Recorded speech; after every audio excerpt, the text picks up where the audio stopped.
сделал? Ну что ты сделал вообще? Мы не это обсуждали. Что ты сделал? Даже Юрада. Не, ну ребят, ну вы посмотрите, что он сделал. Там рандомайзер сделал. Конечно, переделал.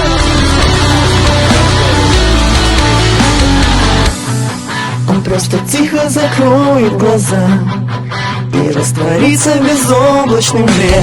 Она ему не нужна, чтоб убедиться в себе.